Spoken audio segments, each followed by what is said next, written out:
What is up, YouTube? Today, I already posted one leaks video today. I just stumbled upon another article, huge article. It's got a bunch of rumors, a bunch of leaks. I've seen it go around a few times. I've seen it a few times, and I'm like, oh, there's no way that's happening. Then I just quickly read through it, and I'm like, wow, some of this has already happened, but it's leaks from now all the way up to Lightfall. I have not edited on here at all, so I'm just going to tell you everything that's on it, just reading it off and maybe giving a few thoughts, how I normally do things. The first one is exotics now keep perks on Ghost Pull. Duality buff, 1.5 meter range buff. New UI update in Season of Splicer. Major Witch Queen spoilers. Taniks was cloned, and we never defeated him in the DSC. We got a teaser after defeating Aramis followers in Season of Redacted. Major Rampage and Kill Clip perk changes. Removal of Prime Engrams. Season of the Splicer Season Pass exotic is a Stasis Sidearm. Galahorn returns with a DMT-style quest in the Cosmodrome.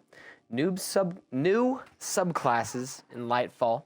Poison and corruption-themed classes, of course. Special faction loot returns along with exotic class items and a few original D1 shaders. Bringing back Trials of the Nine shaders within the Prophecy Dungeon. Wrath of the Machine comes back through the Legacy Raid playlist. Major spoilers.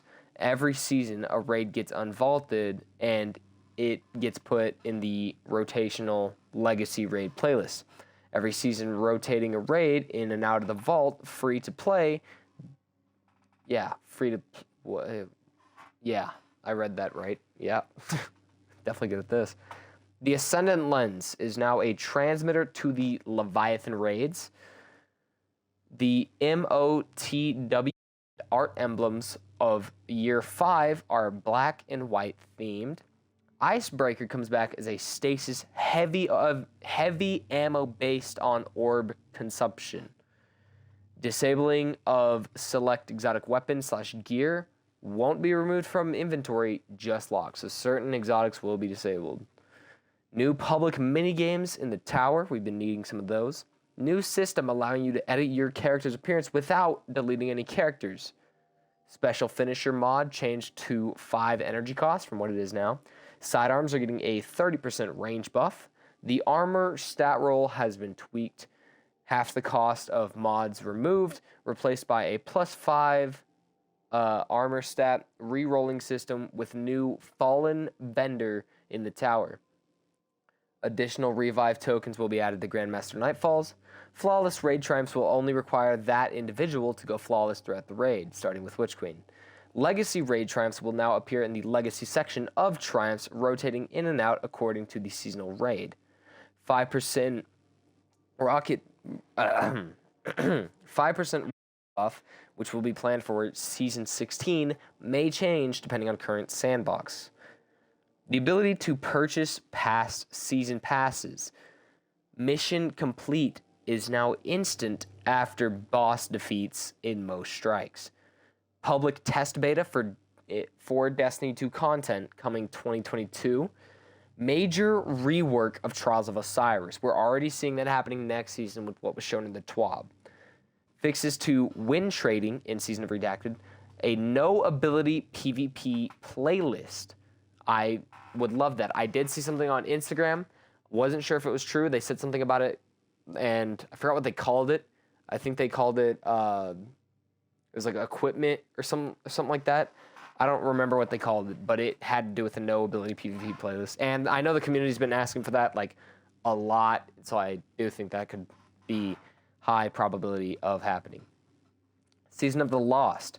We find ourselves lost and take allegiance with a very unlikely enemy. Zavala steps down as the Titan Vanguard leader to be replaced. We already seen this throughout the storyline this season. People want Saint to be a Vanguard again, and I would agree with the people at this one. The Vault UI update can be accessed anywhere, so the Vault can be accessed anywhere. That'll be kind of nice. Shader reprise from past seasons. Auto dismantle blue weapons / armor on pickup gameplay toggle. Yes.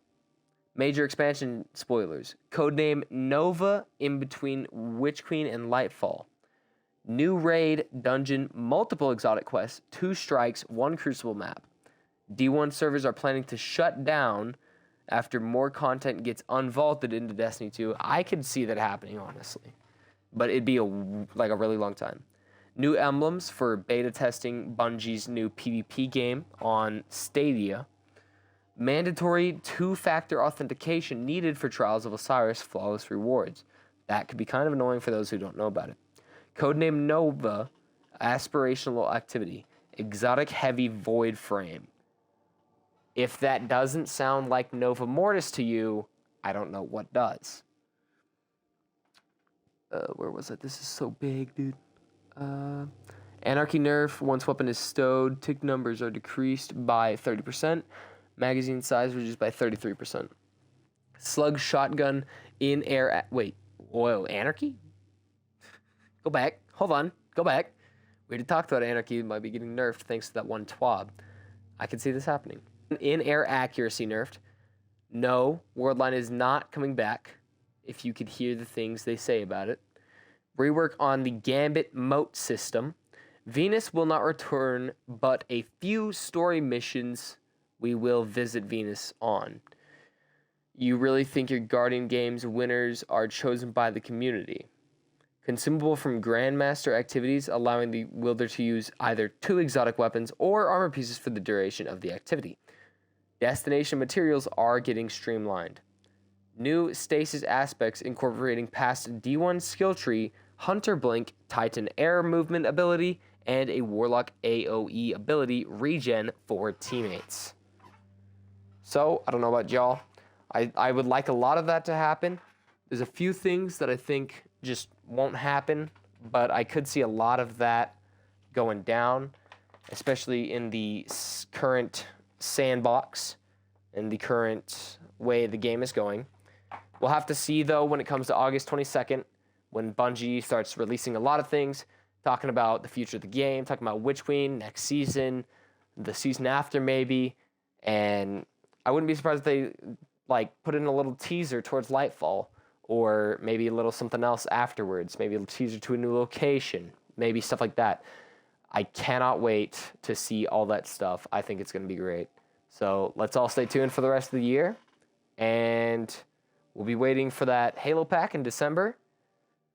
I think this is going to be a big year for Destiny 2. I do. I think that Bungie is going to try and push this game to its limits. I know they're expanding their studios and whatnot, and even expanding where Destiny 2 is going to be put out. Like, there might be TV shows or whatever, because the different departments they're making within Bungie, and I would like to see all that come to play out. I would like to see the future of Destiny 2. But I think for now, all we can rely on is these leaks and stuff, and I could see a lot of this happening. These leaks seem pretty accurate, considering some of this stuff has already happened. And I've been seeing stuff like this almost exact leak going around for at least a month. So it's not like people are coming in here and changing things, which they could be. They could be making things more towards their bias and what they want to happen, which a lot of people do that. I could see that being a thing. But these leaks, take with a grain of salt. Just do not just believe in every leak you see.